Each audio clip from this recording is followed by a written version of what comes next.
So today we're going to do the ZEO Hair Grow kit, and we're going to be stimulating hair growth, utilizing microneedling on the scalp and some topical exosomes, which are right here.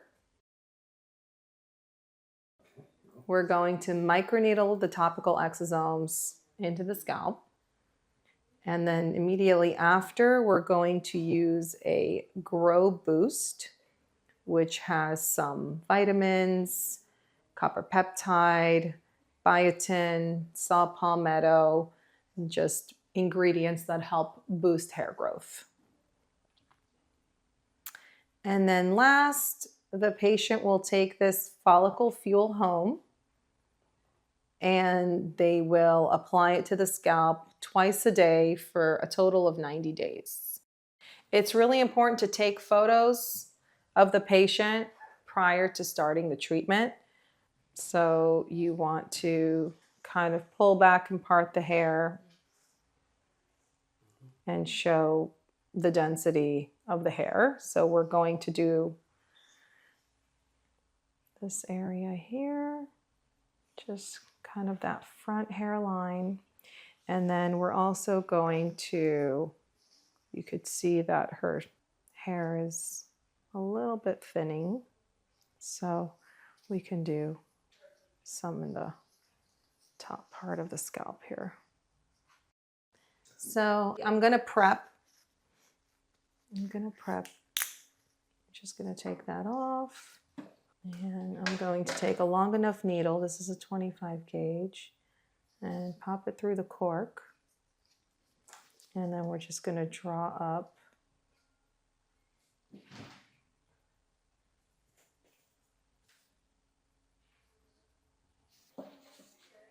What's nice about using exosomes is that there's no prep time here. They are stable in room temperature. Just going to have all 5 mLs ready to go. So you're really giving the scalp all the building blocks that it needs to stimulate hair growth. We're going to create some inflammation with the microneedling, which helps release tissue factor, promote platelet and growth factor release locally. Then we are going to use the topical exosomes. These are amniotic fluid-derived exosomes, and we're going to apply them to the scalp. Those are additional growth factors to promote angiogenesis, to promote any kind of really tissue growth. And we're really trying to stimulate those hair follicles to wake up and grow some hair. Then with the Grow Boost, we're going to add additional nutrients essentially to the scalp to also feed that hair growth. And then the home exosome follicle fuel, which is going to have plant-derived from aloe and adipose-derived exosomes as well. So we're going to just continue feeding that scalp with more nutrients and more growth factors to maximize the potential of the hair growth. So I have all the 5 mLs ready. We also have this little vibration tool, which can make this a little more comfortable for the patient. So now we're going to clean the scalp. I'm going to start here.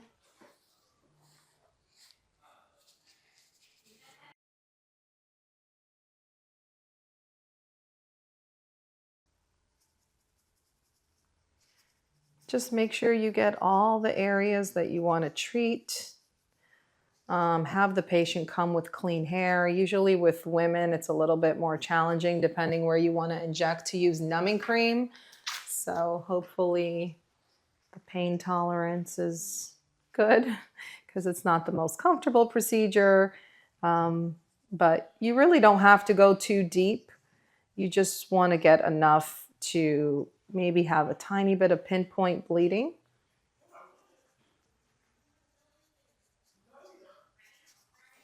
So now we've completed cleaning the scalp and we're going to start doing the microneedling. I suggest you get an FDA cleared microneedling pen. This is the Exceed, and that's what we're using today. but there are a few on the market that you can use. So I'm just going to put a tiny bit of the exosomes, just a couple drops, just to give a little bit of a gliding effect. I want to add just a couple drops here. You don't really have to do this, but I think it's a little bit more comfortable for the patient.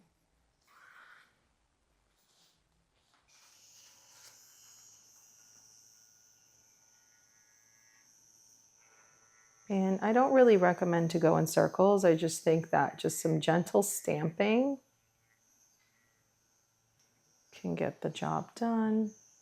And we are currently at 0.5 millimeters. You can go up to 2.5, but you could see that it's not really necessary in this case. She's already having a little bit of that pinpoint bleeding. So the other thing you can do is just bring the scalp together a bit. That way it's not right on the bone. And it might just help take the edge off. And if you have an assistant, we can try using a little bit of the vibration tool to just kind of needle the scalp here. So that looks pretty good. She's got a little bit of inflammation. We have a little bit of pinpoint bleeding. So we're just going to apply the exosomes immediately after. We can just rub them in a little bit, and you can also do a little bit more microneedling, and that just helps deliver the exosomes while these channels are still open. And she's getting a really good response. So you don't necessarily have to start at 0.5. You can even start at 0.2 or 0.25. And everyone's scalp's a little bit different, so you can just gauge based on the response. And we're going to continue to this side now. So we already cleaned the scalp. Just going to do a few drops for gliding. Do you want the little vibration tool? It's helpful. And if somebody's really sensitive, you could probably do a ring block, but that in itself requires some injections. So I'd say if it's a male who you're doing a significant large area of the crown, you could probably do a ring block with a little bit of lidocaine. It works pretty quickly, makes the procedure a little more comfortable, and you don't have to get into all the numbing cream and the stickiness. Okay, so you can see we have a little bit of pinpoint bleeding. Just going to go a little further back in here. And I think the microneedling is a crucial component to this treatment. Even if you're doing other treatments like PRP or the autologous exosomes, which you can use as well, you still want to make sure you do this step of microneedling prior. We have some nice pinpoint bleeding in here, and we're just going to start applying the exosomes.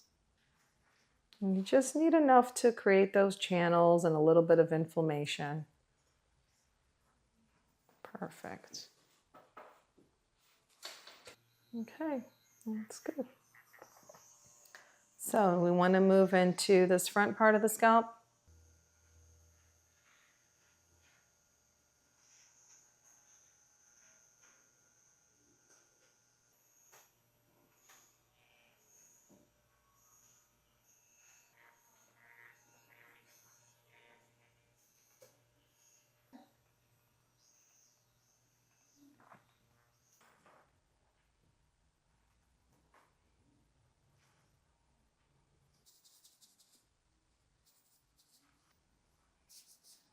Okay.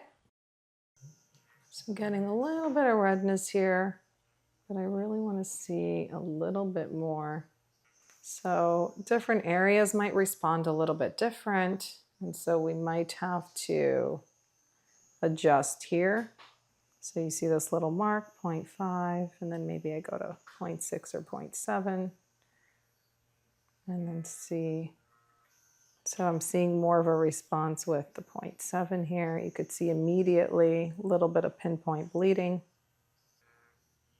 Just a gentle stamping is sufficient.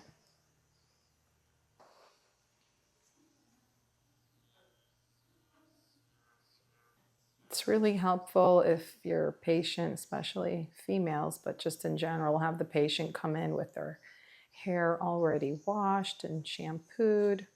Now, if you want to get to the crown like you would in some males, you can utilize a pillow to just bring the head forward a bit.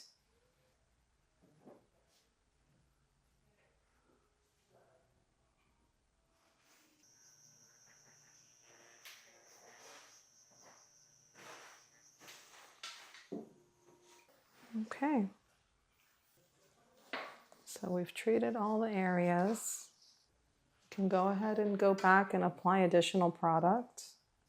And here, if you are using autologous exosomes, you can actually inject them as well. So you can use them topically and you can inject directly into the scalp. So the benefit here is that the exosome is so small that it can easily penetrate into the cell and into the skin. Even without the microchannels, the exosomes will get through. But creating the microchannels definitely helps because we're also stimulating additional growth factor release in the scalp. So you don't have to inject this product, but it is an option if you want to. What I'm injecting here is the autologous exosomes. The amniotic fluid derived exosomes are meant to be used topically only. So we're going to do very small injections into the scalp. And you might have a little bleb as you're injecting. Remember, these exosomes are going to travel, so they're not going to just stay exactly where you put them, but they're going to spread out into the surrounding areas. So you really just need a small amount in each area. Okay, so she did great, and we've completed the treatment. You can see just a little bit of mild redness. And now the second step is we're going to add our Grow Boost product, which we talked about. Vitamins, peptides. Make sure we kind of give it a good shake. Everything's mixed up.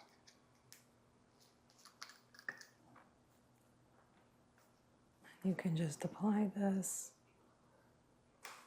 And you can really put as much of this as you want. Probably the more the better.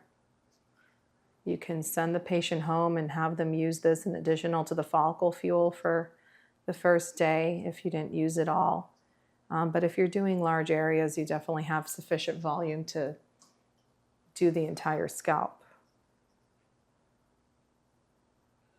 So I was recently a patient and a principal investigator in a clinical trial for these exosomes and this Grow Boost kit. And we treated a few patients, females, and myself. And so far the preliminary results are pretty promising, and we've noticed some initial hair growth. It's a 90-day protocol. So remember that because our hair grows in stages, we want to treat more than once.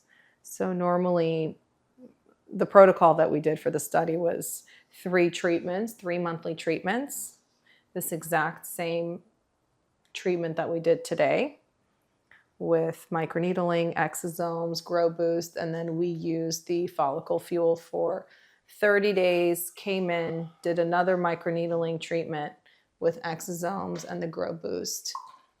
And we did a total of 3. So we're still monitoring hair growth because as you know, you don't do this treatment and have hair growth overnight. Hair takes a little bit more time to grow. So you want to give it a full 90 days after the last treatment to evaluate whether the patient responded to the treatment or not. So once you've completed the entire protocol, which is the microneedling, the topical exosomes, and then the Grow Boost, it's really important to emphasize to the patient to use the follicle fuel. You want to make sure they use it twice a day, and just remind your patient that investing in the hair growth process and doing this, you're already going through all this whole stage. So you want to make sure that they use that follicle fuel twice a day. I usually recommend not to wash their hair today, but they could probably go ahead and wash their hair tomorrow and then apply the follicle fuel morning and night, whatever the best routine is for them. So remember to talk to your patients about, hair, thinning of hair and hair loss is a little bit more complex. There's multiple factors, right? You could have hormonal factors, inflammatory autoimmune factors, just stress, aging. Sometimes, usually if you get really sick, a lot of patients experience this with COVID or post-pregnancy, postpartum, a few months later, they're going to experience some hair loss. And, you really want to make sure you have good scalp health, make sure you're giving your body the nutrients and the building blocks, not only, orally and internally, but you're also applying those products topically to help the skin and help that scalp be fully nourished to promote that hair to grow back. So we've completed the treatment with the patient. She's going to come back in 30 days and we're going to take more pictures. We're going to assess to see if there's some new hair growth or little baby hairs. It's really helpful to take pictures where you might have some landmarks, maybe there was a mole or something, and when you take that photo, you can kind of replicate that same area, same angle, and assess better if you're seeing any changes. The patient, all they have to do is go home, apply their follicle fuel twice a day for the next 30 days, and just return for photos. Other than that, they don't need to wash their hair today, and tomorrow they can just wash and start their at-home protocol. And that's pretty much it. Really important to make sure you get that follow-up and encourage the patient to follow up and follow the entire protocol. Marla, how did you do? How was the treatment? It was very tolerable. A little bit of pinching here and there, but for the most part, it was easy peasy. Okay. So you could see she has a little bit of pinkish red. That tends to go away even within an hour. Once you apply those exosomes, it really heals up pretty quickly. So we can come back in about an hour and take another look and see how your scalp is doing.